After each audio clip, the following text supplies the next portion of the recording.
참 예수님, 오늘 복음에서 주님께서는 도둑이 언제 올지 알고 있다면 당연히 준비하고 있을 거 아니냐. 그런데 사람의 아들이 언제 올지 모르니까 항상 깨어 준비하고 있어야 된다라고 가르치십니다. 사람의 아들이 언제 올지, 그것은 세상 종말을 뜻하는 것이기도 하고 우리 개인으로는 우리 개인적인 죽음을 뜻하는 것이기도 합니다. 지난 주일 제가 처음에 던졌던 질문을 기억하십니까? 여러분들에게 여러분의 부모님이 의사로부터 한 달 선고를 받았다면 여러분은 말씀을 드릴 것인가, 어떻게 할 것인가 라는 질문이었죠. 자, 오늘은 또 다른 질문을 드리고 싶습니다. 여러분은 어떻게 죽고 싶습니까? 가끔 다른 사람의 죽음을 바라보면서 나도 이렇게 죽고 싶다라는 생각을 해보시기도 했을 것입니다. 제가 어렸을 때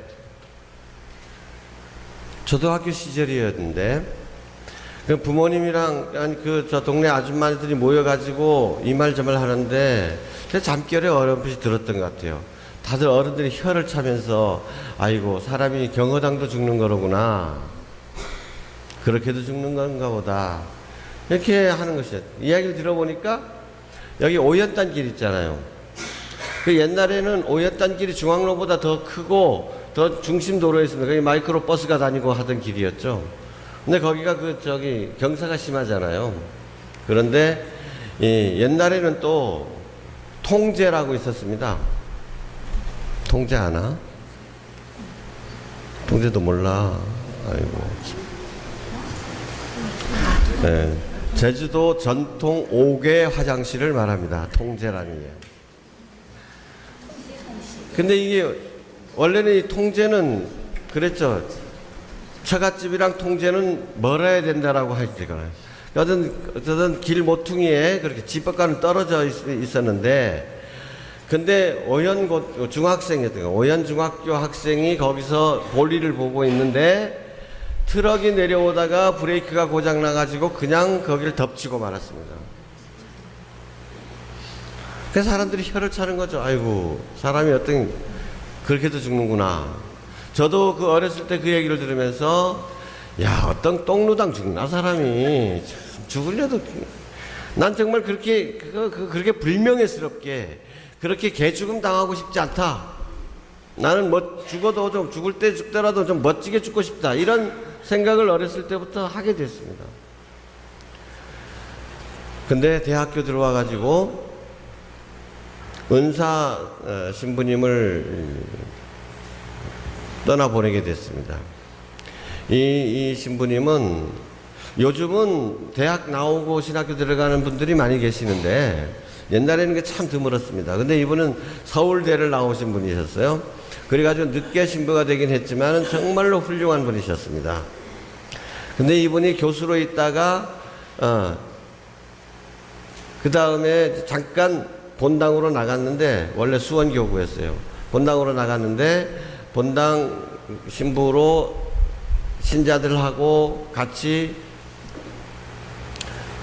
냇가에 갔다가 그만 신자들이 갑자기 깊어지니까 막 허우적거리니까 이분이 구하러 들어갔어요.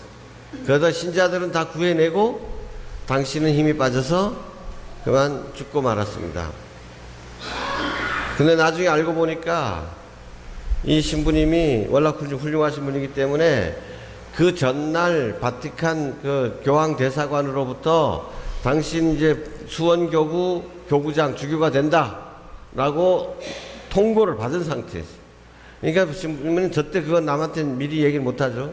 마지막으로 여기 본당 신자들하고 같이 시간을 지낸다고 해가지고 갔다가 그렇게 죽은 겁니다. 근데 그때 신문에 그 소식이 실리면서 뭐라고 되어 있을까요? 역시 그분은 착한 목자로 살다가 착한 목자로 죽었다. 저는 그 사건을 보면서 야, 나도 그렇게 폼나게 죽었으면 좋겠다. 제가 죽었을 때 신문에 임문철 신부 착한 목자로 신자들을 위하여 목숨을 내놓다. 얼마나 멋집니까? 기왕에 죽을 거 그렇게 하면 얼마나 좋겠냐. 그런데 그게 어디 생각대로 됩니까? 우리 마음대로 되는 일입니까? 누구는 그렇게 죽고 싶어서 죽고 누구는 저렇게 죽고 싶어서 죽는 겁니까?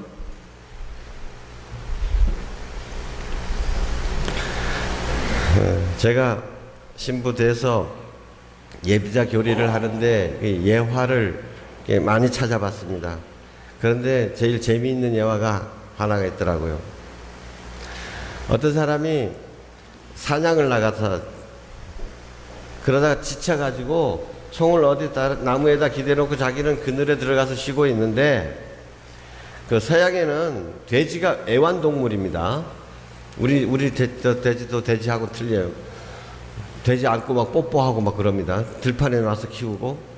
그런데 이 돼지가 엉덩이가 가려웠는 모양이라 어디 긁을 데 없나 보니까 이게 나무가 있어요. 나무에다가 엉덩이를 비벼대는데 이 엉덩이 살이 끼어가지고 방아쇠를 당겼는데 돼지가 쏜 총에 맞아 죽었다.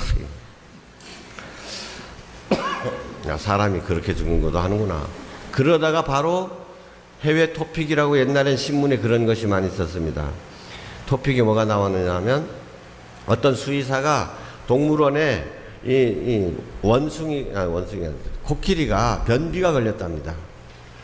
그래서 며칠 동안 변비 걸렸으니까 어떻게 해 이게? 그냥 손으로 그거 파내야 되잖아요. 손으로 막 파내는데 그 며칠 동안 안 나왔던 것이 꽝꽝 차 있다가 파내니까 고압호수처럼 팍 하고 그 마침 이 머리에 이마를 정통으로 때렸다는 겁니다. 그래서 잠시 기절을 했는데 괄괄괄괄괄괄괄 코끼리 똥에 익사했다.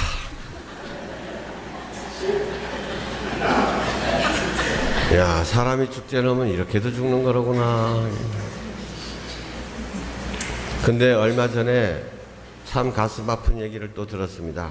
여러분도 아마 기억하실 겁니다. 곡성의 공무원 기억하십니까? 손들어. 곡성 공무원 이야기.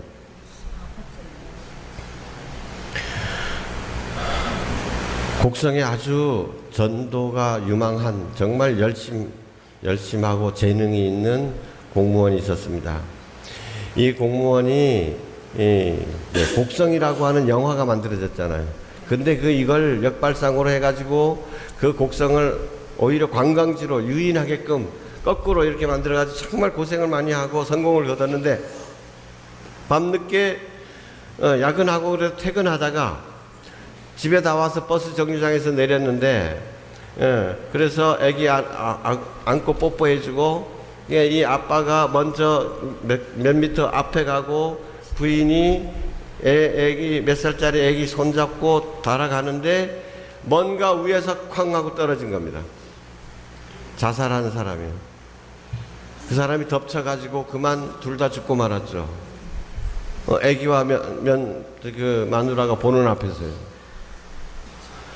그런데 이 죽은 공무원은 집안이 워낙 가난해가지고 이제 공무원 밖에는 자기 희망이 없다 해서 열심히 공부를 했고 그래가지고 9급 공무원에 합격을 해가지고 7급까지 올라간 사람이에요. 정말 열심히 일했다는 거예요. 근데 집이 가난하기 때문에 보통 그 정도 되면은 자가용 조그만한 거라도 어떻게 좀 타고 왔다 갔다 할 건데 저 아파트 구한다고 해가지고 돈도 없어가지고 버스로 출퇴근을 한 겁니다. 곡성에서. 그렇게 열심히 살았는데 이제 7급 승진도 하고 조금 좀 편안하게 살아볼까 하신지 이게 무슨 날벼락입니까? 그런데 그 떨어진 청년은 또 어떤 생각입니까?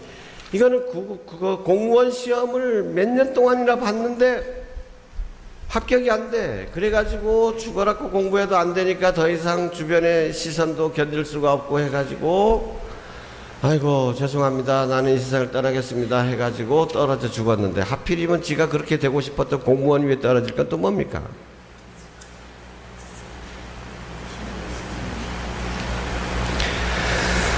자, 여러분,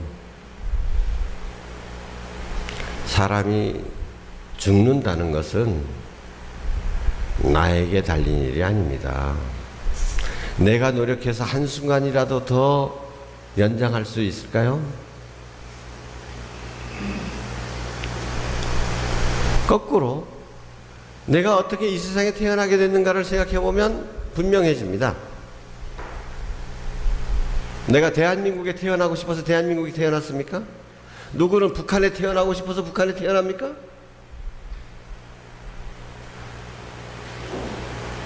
언제, 어디서, 어떤 상황에서 내가 태어날지 전혀 나하고는 관계없는 이야기입니다. 누구는 6.25 전쟁통에 태어나고 싶었습니까? 그러니까 내가 태어난 것도 내 의지와는 전혀 상관이 없는 것입니다. 내가 죽는 것도 나의 의지와는 관계가 없는 것입니다. 그런데도 이런 인생을 나의 인생이라고 얘기하면, 내 목숨이라고 얘기합니다. 과연 내 거 맞는가요? 내 것이 아닙니다. 주어진 것입니다. 주어진 삶입니다. 주어진 인생입니다. 누구로부터 주어졌는가요? 이걸 알고 살아야 됩니다. 하느님께서 나에게 이 생명을 주셨고, 그래서 하느님께서 원하시는 때에 원하시는 방법으로 거둬 가실 것입니다. 부르면 우리는 그저 예하고 가야죠. 근데 그때 우리가 어떤 느낌으로 갈 것이냐. 아이고, 지금은 안 됩니다. 지금은 때가 아닙니다. 조금만 더 시간을 주십시오. 해봐야 늦다는 거죠. 후회한다는 거죠.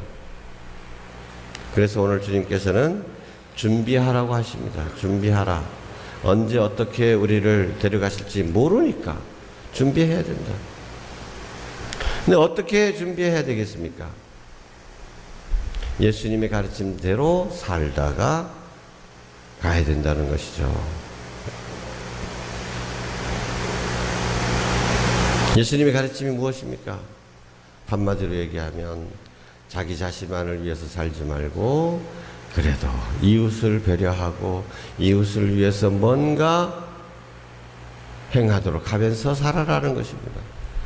원래 교황님께서 자비의 해를 선포하셨는데, 자비의 해에 우리가 해야 할 일, 하느님께서 그토록 자비를 베풀어 주셔서 우리를 지금 이 순간까지 이끌어 주셨으니 우리도 하느님 아버지께서 자비로우신 것처럼 자비를 베푸는 사람이 되어야 되겠다.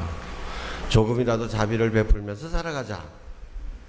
이것이 바로 우리가 살아가야 될 길이고, 이것이 하느님 아버지께서 우리에게 생명을 주시고 우리에게 바라시는 유일한 것입니다. 위대한 영웅적인 폼나는 그런 삶이 아니라, 그래도 아무것도 아닌 것 같지만 그래도 식탁에 앉으면 젓가락이라도 하나 남 앞에 먼저 갖다 주고, 남의 옷에 묻은 먼지라도 한번 털어주고, 피곤한 사람 손이라도 한번 잡아주고, 말이라도 따뜻하게 건네주고, 이렇게 나를 떠나서 남을 향한 삶을 살아가려고 한다면 그것이 우리에게도 행복이 되는 것이고, 우리에게 삶을 주신 하느님 아버지께도 영광이 되는 것입니다. 아멘.